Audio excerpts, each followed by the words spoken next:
Nightmare. Welcome to Teddy's Nightmares, where the lines between reality and the supernatural blur into chilling tales of the unexplained. I'm your guide into this realm of shadows, and tonight, I'll be sharing stories that will make you question what lurks just beyond our sight. From unsettling encounters in the dead of night to eerie whispers from the unseen, these narratives will take you on a journey through the darker corridors of our existence. So, brace yourselves for a night of spine-tingling stories, but don't forget to like, subscribe, and hit the notification bell to join us on this haunting adventure. Let's begin our descent into the unknown. Story 1. Let me tell you about something bizarre that happened to me, and I'm still looking for answers. This is absolutely true. I was 19 at the time, living with my family in a house we just moved into. One night, I woke up to a gentle tapping on my bedroom door and my dad's voice telling me it was time to get ready for school. Confused, I checked the time. It was 2 a.m. on a Sunday, and I was sure I was alone in the house. A bit about our new place. It was a 2-story house built in the early 2000s with a creepy attic. My family, including my 2 sisters and 3 brothers, had lived there for about a year. At that point, only my youngest sister and I were still at home with our parents. My siblings often talked about strange noises they heard in the house, especially from the attic and the hallway upstairs. Doors would open and shut on their own, and my friends refused to stay over because of the unsettling atmosphere. When alone in the house, it was common to hear footsteps upstairs, murmurs, and things moving in the attic, typical stuff of horror movies. Once, I heard what sounded like heavy steps rushing down from the attic while I was by myself. I was so scared that I grabbed a baseball bat and hid in the living room. Fast forward to the last day we were moving stuff out of the house. I chose to spend one more night there alone, mainly to avoid the chaos at the new house. It was just me, my gaming console, a large TV, some takeout, and energy drinks, a perfect night in. I'm a bit of a security freak, so I double-checked that all the doors were locked, even my bedroom door. I went to bed around midnight and fell asleep instantly. Tap, tap, tap. Dad's voice. Time to get up. You have school today. Me, still half asleep, huh? What time is it? Tap, tap, tap. Dad's voice. Come on, you'll be late. Open the door. Tap, tap. As I got up and walked towards the door, it hit me. I was alone in the house. My heart dropped. Dad's voice. Open the door, now. I turned to look at the clock. It was 2 a.m. on a Sunday. I realized the doors were locked. I was alone, and my parents were at our new place, miles away. In a panic, I backed away from the door, grabbed my phone instead of a Bible, and texted my dad, half expecting it not to be him. The tapping and voice stopped abruptly. The house fell silent, leaving me in a state of shock. The next morning, I asked my dad if he had been at the house last night, and of course, he hadn't. That experience still haunts me. Hearing my dad's voice so clearly when he wasn't there, and the realization that hit me as I reached for the door, it was terrifying. It's one of those things that you can't quite explain, no matter how hard you try. Story 2. I served a steaming bowl of chili to the elderly woman in front of me, her weathered face breaking into a warm smile. Hope it warms you up, ma'am, I said, my voice almost hoarse from repeating the sentiment countless times that evening. She murmured a thank you, her voice frail, and shuffled off into the bustling street, carefully navigating between the cars.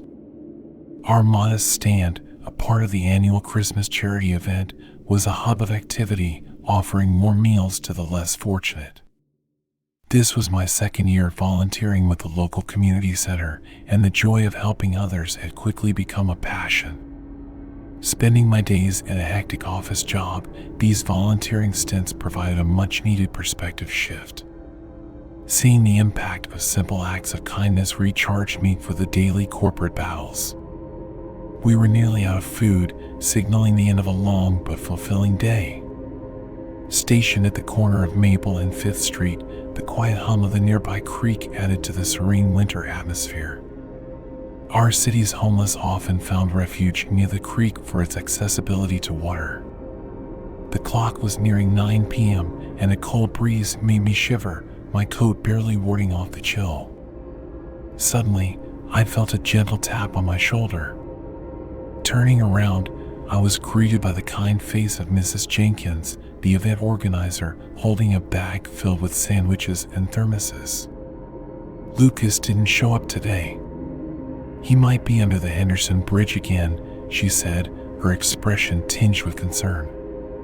"Could you take this to him?"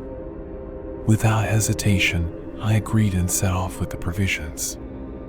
Mrs. Jenkins was remarkable in her commitment to the community, ensuring no one was overlooked or forgotten. Despite the size of our city, she made an effort to know and care for each individual in need. This year, however, there was an unsettling increase in the number of missing regulars. The community was tense, with whispered worries and anxious glances adding to the festive season's unusual somberness. Briskly walking to keep warm, I was accompanied by Mark, a fellow volunteer. A retired firefighter from Chicago, Mark was always overdressed for the occasion but carried a jovial and compassionate spirit. He volunteered almost daily, often joking about his wife's insistence, but his actions spoke of his deep commitment to helping others. "Don't know why you need me to tag along," Mark grumbled, his breath forming clouds in the cold air. "I'm not exactly a bodyguard." I laughed, appreciating his humor. "It's for Lucas. He trusts you, and you're great company."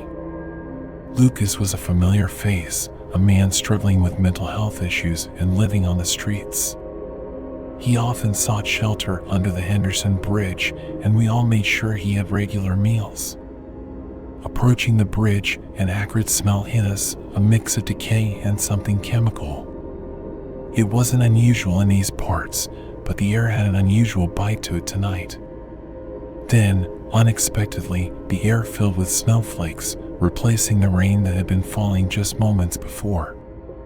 "Snow's gonna ruin the food," Mark commented, his voice laced with his usual pessimism. "Let's hurry then," I replied, quickening my pace. We reached Lucas' usual spot, but something was off. There was an eerie stillness, and the snow around his tent seemed unusually heavy. I called out to Lucas as we neared his tent, but there was no response. Tentatively, I pulled back the tent flap, only to recoil in horror. Inside, Lucas lay motionless, his body grotesquely contorted, eyes wide open in a silent scream. The ground around him was frozen, covered in a layer of frost that seemed unnatural. Stunned, I stumbled back, and Mark, upon seeing the horrific scene, immediately called 911. But as we waited for help, a chilling realization dawned on us. The serene snowflakes around us were not snow at all, but delicate, frozen droplets of blood shimmering eerily in the moonlight. We were still processing this macabre discovery when a guttural growl echoed from the darkness under the bridge. A figure emerged, large and imposing, shrouded in shadow. Its eyes glowed a menacing red, and it moved with a predatory grace that sent chills down my spine. In a state of shock, we watched as it approached Lucas' tent, lifted his body with ease, and disappeared into the darkness of the night. The sound of its departure was like thunder, leaving a haunting silence in its wake. The police arrived soon after, but by then, all evidence of the blood snow had vanished. They dismissed our accounts, attributing the death to exposure and labeling it a tragic, but not uncommon, incident among the homeless. But Mark and I knew what we saw, and the terror of that night lingers with us. There's something lurking in the shadows of our city, something beyond explanation. Story 3. Throughout my high school years, I was the target of relentless bullying by a classmate named Alex. He was the kind of bully who thrived on public humiliation, using his charisma and popularity to undermine others. His favorite target was me, and every day was a new opportunity for him to showcase his cruelty. I felt trapped in a cycle of dread, always anticipating the next jab or sarcastic remark. Life changed drastically when I heard about Alex's sudden passing in a car accident. The news was shocking, and I struggled with a whirlwind of emotions. Grief, confusion, and a guilty sense of relief all mixed together. It felt wrong to feel anything but sadness, yet I couldn't ignore the complex layers of my feelings. Then, the hauntings began. I started experiencing vivid hallucinations where Alex appeared, not as the bully I knew, but as a remorseful, almost friendly figure. In these visions, he expressed regret, apologized for his actions, and behaved in a way he never did in life. Growing up in a small Texas town, I found solace in art and literature. They were my escape from the harsh reality of school life. I would spend hours sketching in my room, creating worlds far removed from the daily torment Alex inflicted. But even in these safe havens, his ghostly apologies followed, blurring the lines between reality and imagination. Jake, my best friend, was my anchor during these turbulent times. We shared interests in comic books, music, and movies, often retreating into discussions about our favorite bands or the latest graphic novel. Jake knew about the bullying and always tried to lift my spirits, reminding me of my worth and talents. Senior year, Alex's bullying intensified. He seemed to take pleasure in undermining my confidence, particularly targeting my art. He would mock my drawings, turning the class's laughter against me. But in my visions, he was different, praising my art and encouraging me to pursue my passion. The most surreal experience came during the school's memorial service for Alex. Students and teachers shared fond memories of him, painting a picture of a person I hardly recognized. I was asked to contribute an art piece for the memorial, a task that filled me with both dread and a sense of duty. I poured my heart into the artwork, creating a piece that depicted the pain of bullying juxtaposed with the hope for understanding and change. It was a raw, honest expression of my inner turmoil. The process was cathartic, allowing me to channel the complex emotions Alex's death and the subsequent hauntings had stirred in me. At the memorial, as I presented my artwork, the response was overwhelming. There was a hushed silence as people took in the depth and honesty of the piece.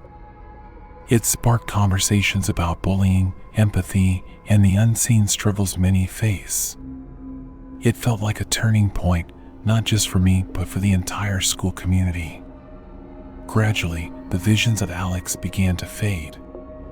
His spectral presence, which had been a constant in the months following his death, slowly dissipated. But the impact of those hauntings lingered. They forced me to confront my feelings about Alex, to reconcile the bully he was with the apologetic figure in my visions. As I prepared to leave for college, I felt a newfound sense of freedom. The bullying that had once consumed my life was now a chapter behind me, a painful yet formative part of my journey. I had learned about the complexity of human emotions, the power of art as a tool for healing, and the importance of confronting and expressing one's feelings. In college, I pursued a degree in art, driven by a desire to use my experiences to help others. The lessons I learned from dealing with Alex, both in life and in the haunting visions after his death, became a source of strength.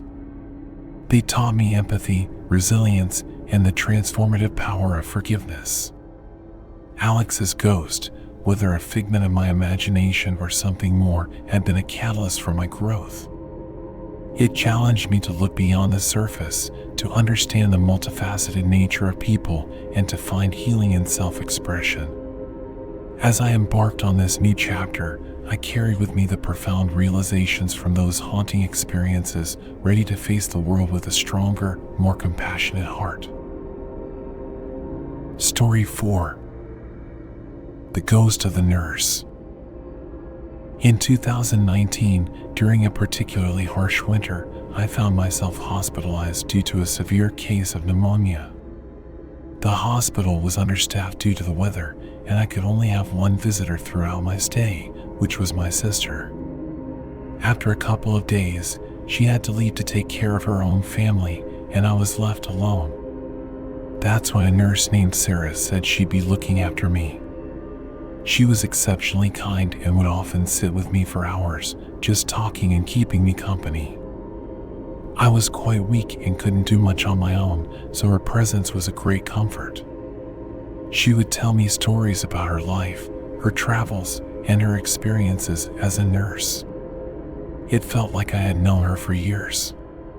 Sarah was always careful to stay out of the way when other nurses came in to check on me. She mentioned that she wasn't part of the regular staff. She was just there to provide support and comfort to patients like me.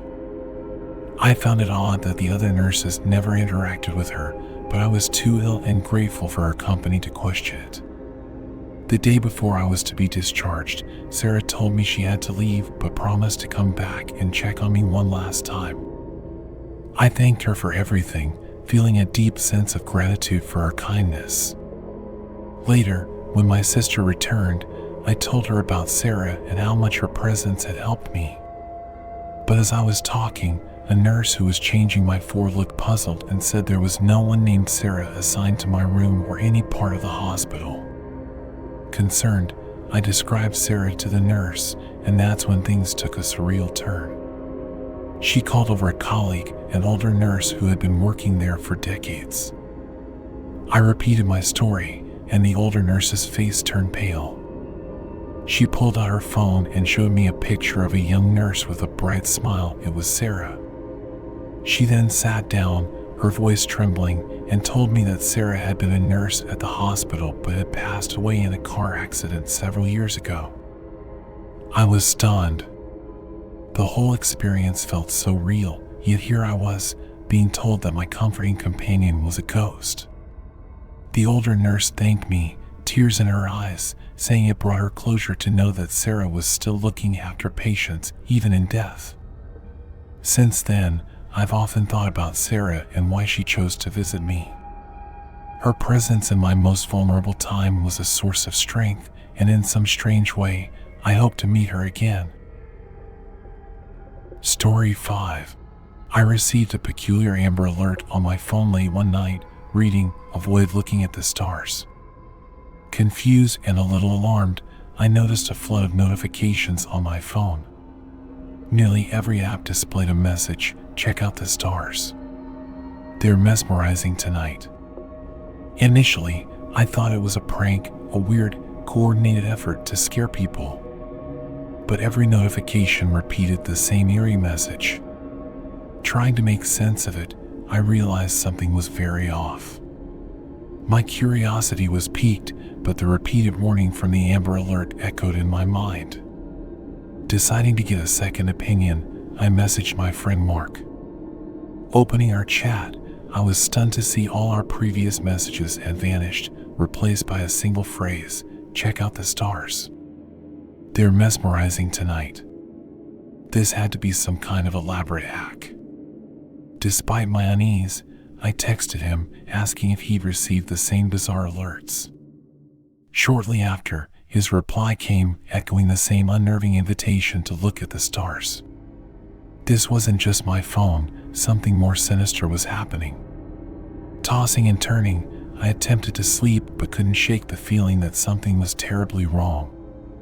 Just as I was about to drift off, another notification popped up.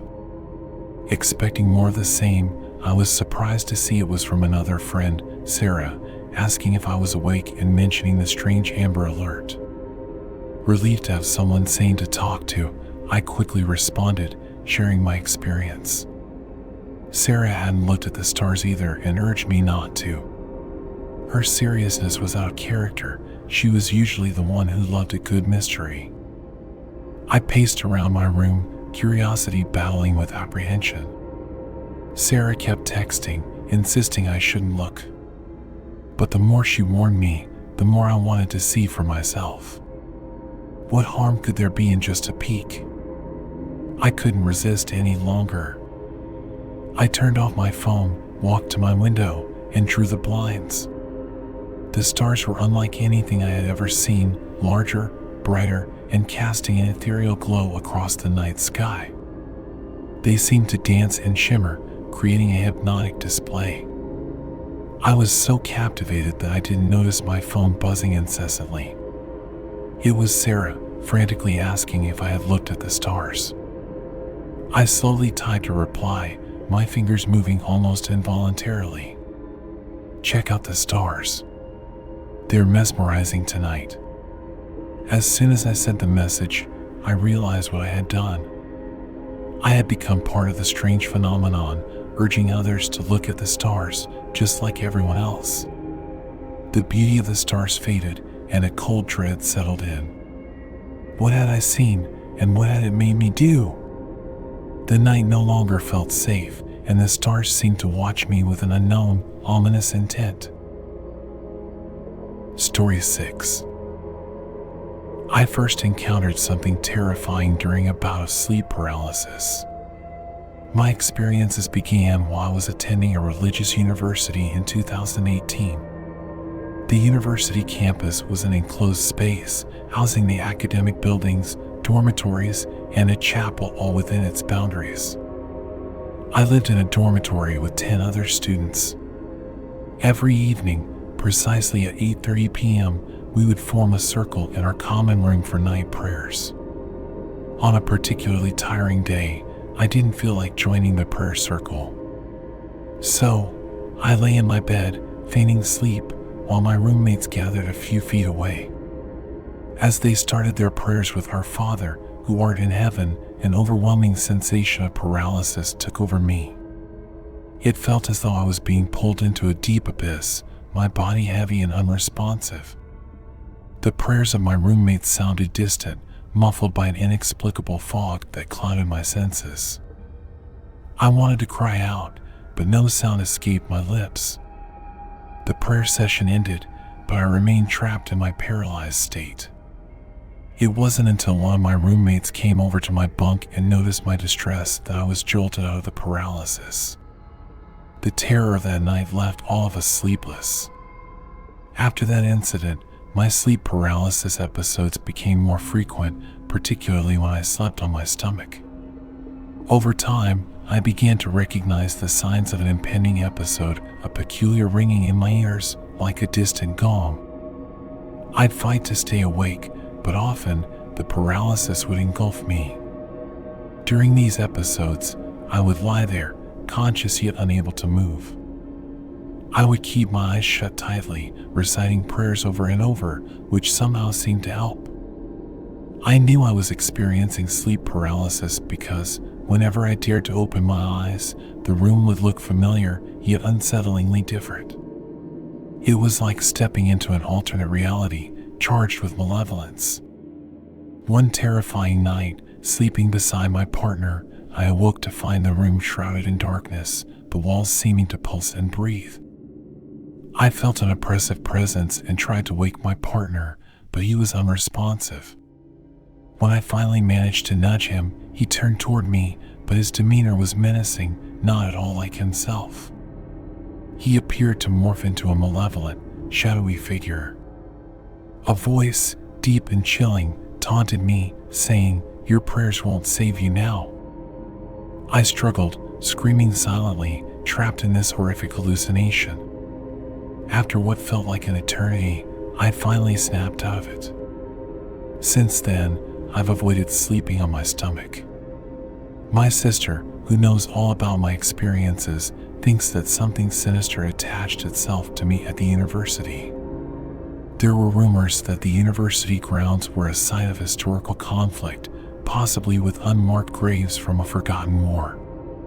Whether there's a connection, I can't say for certain, but my sleep paralysis episodes have left me deeply unsettled, haunted by the thought of what might lurk in the unseen corners of our world. Story 7. The Midnight Intruder. It's just past 3 a.m., and here I am, wide awake in my bed. This has become a routine struggle, the relentless tossing and turning, my mind racing with the day's worries and the dread of the alarm clock going off at 8 a.m. The room is dark, a deep, all-consuming blackness that feels almost suffocating. I can't sleep without the room being cool, so I always leave the window ajar, letting in the night air. The distant sound of night traffic is usually my lullaby, but tonight, it's just not working. As I cocoon myself in my blankets, trying to find some semblance of comfort, I feel it. It's not a sound or a visible movement, but the unmistakable sensation of another presence. It's a feeling I remember from childhood, playing hide and seek, sensing someone hiding nearby without seeing them. The air in my room grows thick, the temperature rising despite the open window. In a moment of bravery, or perhaps foolishness, I decide to face whatever it is. I sit up quickly, my heart pounding, and yell into the darkness, "Who's there?" But the room is eerily still, as if my voice has been swallowed by the night. As I lie back down, a sudden cold breath brushes against my cheek. I whip my head around, and in the dim moonlight filtering through the window, I see it, a dark, shadowy figure crouched by my bed. Its eyes glimmer with an unnatural whiteness against the dark backdrop of my room, their pupils tiny pinpricks. The skin of the creature is patchy and rough, almost as if it's been pieced together from different sources. Its limbs are unnaturally long, stretched out in a spider-like manner. Terror grips me, rendering me immobile. Then, in a voice that's a harsh, raspy whisper, it utters, "Leave." The scream that escapes me is primal, filled with a terror I've never known.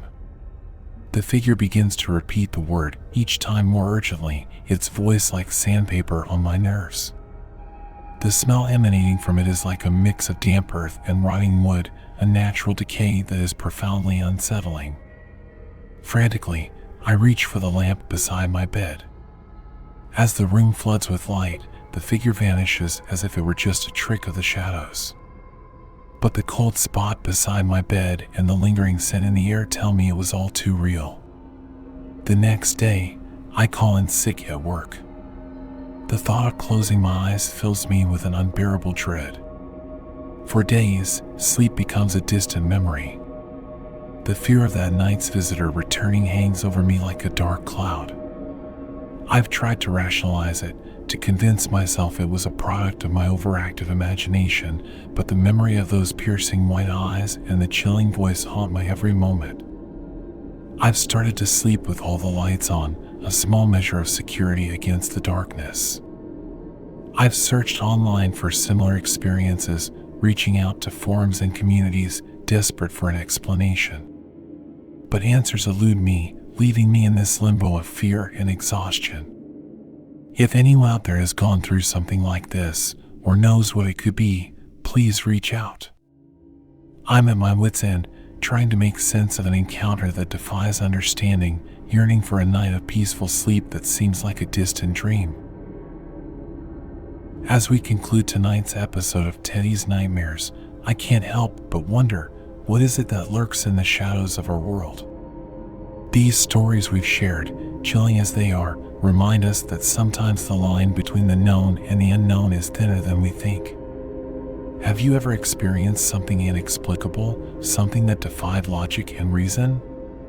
Perhaps a whisper in the dark, a figure in the corner of your eye, or a voice calling from an empty room? I'd love to hear your stories.